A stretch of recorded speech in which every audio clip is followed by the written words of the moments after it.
नमस्कार गुरुजनों, मैं राकेश वर्मा आप सभी का स्वागत करता हूं आपके अपने परिवार एसएन गुरुकुल पर। गुरुजनों, सक्षमता परीक्षा फेज 2 के आवेदन की तिथि समाप्त हो चुके हैं। अब 1 हफ्ते के अंदर एडमिट कार्ड जारी होंगे और लगभग 15 मई से आप सभी का जो है क्षमता परीक्षा फेज 2 हेतु परीक्षा आयोजित की जाएगी।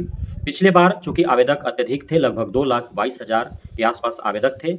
इस हेतु पिछले बार जब क्षमता परीक्षा फेज 1 हुआ, वह लगभग 10 चरणों में हुआ और 10 अलग-अलग तिथियों में प्रत्येक दिन 2 पीरियड्स में एग्ज़ाम हुए, मॉर्निंग शिफ्ट और जो है इवनिंग शिफ्ट। इस बार पिछले बार की अपेक्षा 1 तिहाई ही आवेदन हो चुके हैं।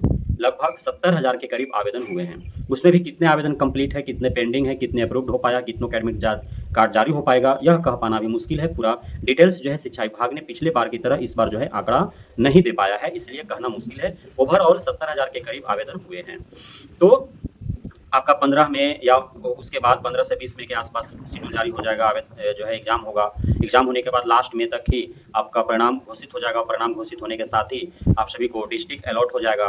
उसके बाद जो है क्षमता परीक्षा फेज 1 और फेज 2 दोनों साथ में जून में काउंसलिंग होगी। काउंसलिंग के बाद जो है आप सभी को स्कूल अलॉटमेंट होगा और स्कूल अलॉटमेंट होने के बाद आप सभी का योगदान ले लिया जाएगा। जिस दिन आप योगदान लेंगे नए विद्यालय में, उस दिन से आप विशिष्ट शिक्षक कहलाएंगे और राज्यकर्मी का दर्जा आप पा जाएंगे।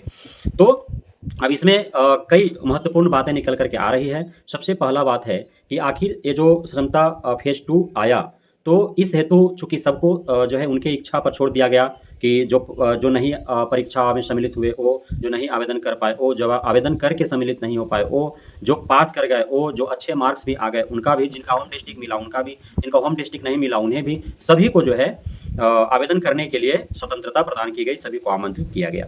इसके पीछे का मूल रीजन यही था कि यदि ऐसा नहीं किया जाता तो 70,000 भी आवेदन नहीं होते, क्योंकि यह जो 70,000 आवेदन आया है, यह इस आवेदन में 5-10% ही मुश्किल से जो है नए आवेदक होंगे। अन्यथा की स्थिति में पुराने आवेदक ही पुनः जो है इसमें आवेदन उन्होंने किया है।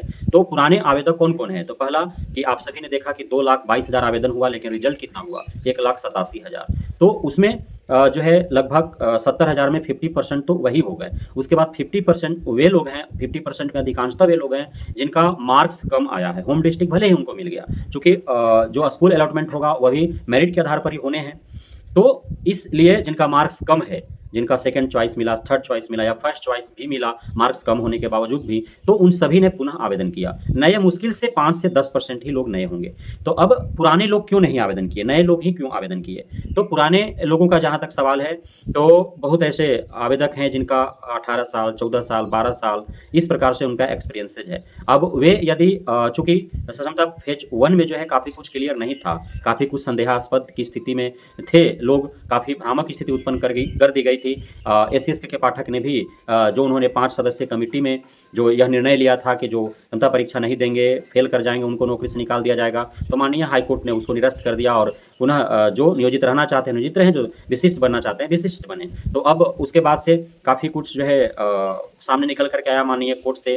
उसके बाद से बिहार शिक्षक एकता मंच जो है सभी को विश्लेषणात्मक तरीके से हर पॉइंट को उन्होंने रखा अपने सभी सहयोगी शिक्षकों के पास और उन्हें दोनों को कंपेरेबल जो है बताने का प्रयास किया कि विशिष्ट शिक्षक आप बनेंगे और नियोजित शिक्षक बने रहेंगे तो दोनों में क्या फायदा और क्या नुकसान है। तो सबसे बड़ा नुकसान देखने को मिल रहा है कि विशिष्ट शिक्षक आप बन जाते हैं तो फिर आप संवर्ग आपको बदल जाएगा और उसके बाद से आपका जो पिछले का जो कार्यानुभव है वो समाप्त हो जाएगा, पदोन्नति आपको नहीं मिल पाएगा।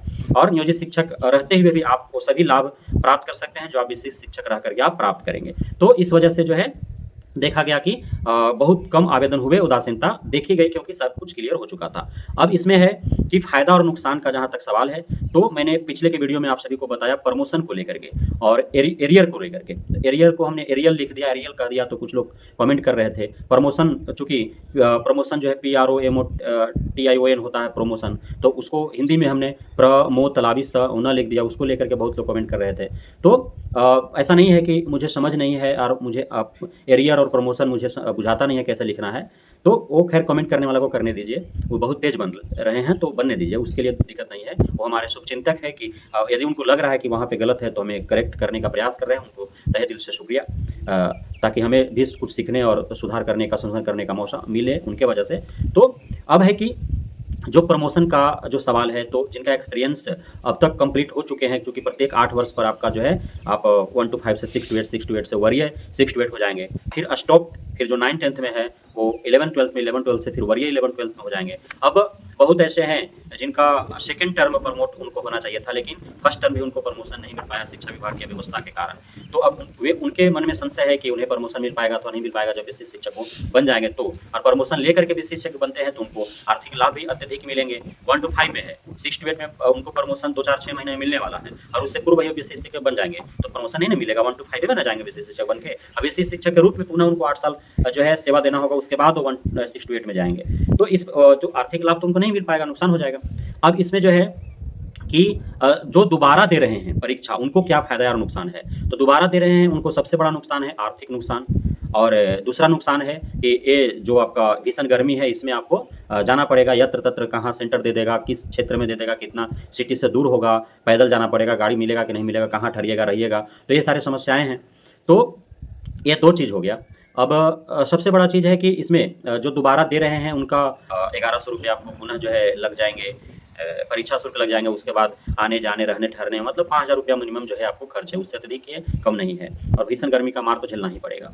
और फायदा क्या आपको दिख रहा है? फायदा आप यह सोच रहे हैं कि आपका मार्क्स जो है अत्यधिक ला करके आप जो है होम डिस्ट्रिक्ट तो ऑलरेडी था ही, फिर होम डिस्ट्रिक्ट तो प्राप्त कर ही लेंगे, और साथ ही साथ आप चूंकि मेरिट के आधार पर जो है स्कूल दिए जाने हैं तो आपको अच्छा सा स्कूल मिल जाएगा।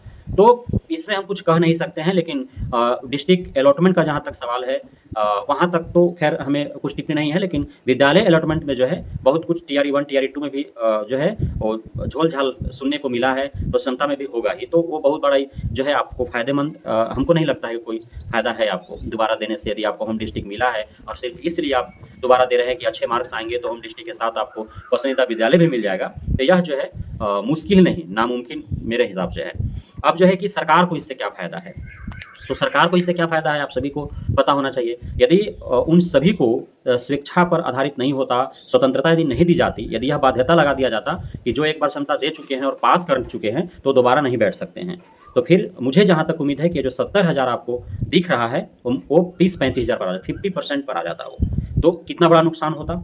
अब 70,000 आया तो 11,100 70,000 जोड़ लीजिए, उसमें भी मान लीजिए कि 5,000 ऐसे होंगे, 10,000 ऐसे होंगे जो पिछले बार आवेदन किए होंगे और परीक्षा किसी कारणवश नहीं दे पाए होंगे, तो इस बार वो बैठ रहे हैं इसलिए कि उनको छूट दी गई है। लेकिन 70,000 में यदि 50,000 भी मान लीजिए कि 50,000 ने 11,100 रुपया दिया, तो फिर आप जोड़ लीजिए कि कितने जो है रुपए होंगे। अब सरकार तो यह नहीं सोच रही थी कि 70,000 ही आवेदन आएंगे, उसको तो लग रहा था कि 1,87,000 जो आवेदन किए उसमें हो सकता है कि 87,000 आवेदन न करें, 1 लाख वो आवेदन करें, और बाकी जो रेस्ट बच्चे हैं लगभग 2 लाख के आसपास वो आवेदन करेंगे, तो लगभग 2.5 से 3 लाख आवेदन होगा तो मालामाल हो जाएगा सरकार। लेकिन सरकार के उस जो है मंशा पर पानी फेर दिया नियोजित शिक्षक शिक्षिकाओं ने, क्योंकि अब काफ़ी कुछ क्लियर हो चुका है ना, तो इसलिए तो ये सारी समस्याएं हैं और ये सारी बातें हैं कि नियोजित शिक्षक शिक्षिकाएं जो है इतना कम संख्या में आवेदन कर रखे हैं, और जो जिनको लगता है कि आवेदन करने के बाद उनको परीक्षा देने जाना चाहिए अथवा नहीं जाना चाहिए, वे भी स्वेच्छा पर है। ऐसा नहीं कि आवेदन आपने कर दिया तो एग्जाम आप देने जाएं ही, और यदि आपने आवेदन किया, एग्जाम भी दे दिया, आपका रिजल्ट भी आ गया, आपका फर्स्ट चॉइस भी मिल गया, लेकिन आप विद्यालय जो आपका अलॉटमेंट होता है और वो आपको पसंद नहीं आता है, तो कोई ज़रूरी नहीं है कि आपने यदि काउंसलिंग करा लिया, विद्यालय अलॉटमेंट हो गया तो आप विद्यालय वो नया ज्वाइन ही करें, ऐसी कोई बाध्यता नहीं है। तो आप सोच समझ करके जो है संहिता परीक्षा में सम्मिलित हो, भाग लें, और सोच समझ करके यह फैसला लें कि आपको नियोजित शिक्षक के ही रूप में कार्यरत रहना है या फिर आपको विशेष शिक्षक बन के राज्यकर्मी का दर्जा प्राप्त करना है, क्योंकि नियोजित शिक्षक और विशेष शिक्षक में काफ़ी कुछ जो है अब क्लियर हो चुका है कि बहुत कुछ जो है विशेष लाभ आपको मिलने नहीं जा रहा है। बहुत बहुत धन्यवाद आप सभी गुरुजनों का हमारे साथ जुड़े रहने के लिए, बने रहने के लिए, इतना प्यार देने के लिए, हमें भरोसा बनाए रखने के लिए। जय हिंद।